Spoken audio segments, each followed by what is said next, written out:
ये छोटी मछलियां छोटी होने के बावजूद अपना हिस्सा डालती हैं समंदर के बड़े माहौलियाती निजाम में। अनेमोनीज के साथ इनका रिश्ता बहुत अहम है। ये अपने मेजबान की सेहत बरकरार रखने में मदद करती हैं, बहुत एहतियात से सफाई करके और अपने फजले के जरिए गिजायत देकर। ये मदद अनेमोनीज को फलने फूलने में मदद देती है। और सेहतमंद अनेमोनीज का मतलब है सेहतमंद रीफ्स। कुदरत में हर चीज एक दूसरे से जुड़ी हुई है, एक नाजुक पेचीदा जाल। क्लाउनफिश एक और किरदार भी अदा करती हैं।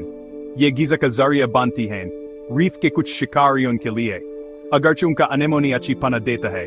बड़ी मछलियां या शायद बाम मछलियां और यहाँ तक कि कुछ किस्म की शार्क मछलियां भी, अगर वो ज्यादा दूर भटक जाएं तो उन्हें पकड़ सकती हैं। ये गिज़ा जंजीर का एक हिस्सा हैं। हर मखलूक की अपनी खास जगह है। इनकी मौजूदगी रीफ की जिंदगी को बनाती है। अफसोस की बात है क्लाउनफिश को अब खतरात का सामना है। घर के एक्वेरियम्स के लिए बहुत ज्यादा पकड़ा जाना ये कभी एक संजीदा मसला था, अगरचे अब बहुत सी खाइद पैदा की जाती हैं। रहने की जगह की तबाही एक ज्यादा बड़ा खतरा है। कोरल रीफ्स बड़े खतरे में हैं।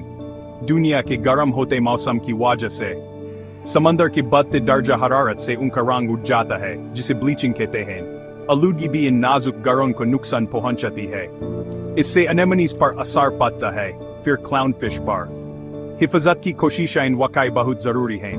पूरे कोरल रीफ के निजाम की हिफाजत करना, इसका मतलब है कार्बन के इखराज को कम करना और आलूदगी से पूरी तरह लड़ना। समंदर के पायदार तरीकों को फरोग देना, उनकी कीमती रहने की जगह की हिफाजत करके हम यकीनी बनाते हैं कि ये दिलकश मछलियां जिंदा रहें, ताकि आने वाली नस्लें इन्हें देखकर खुश हों।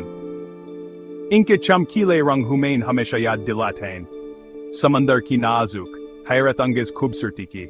हमें इसके मोहतात महफूज बनना चाहिए।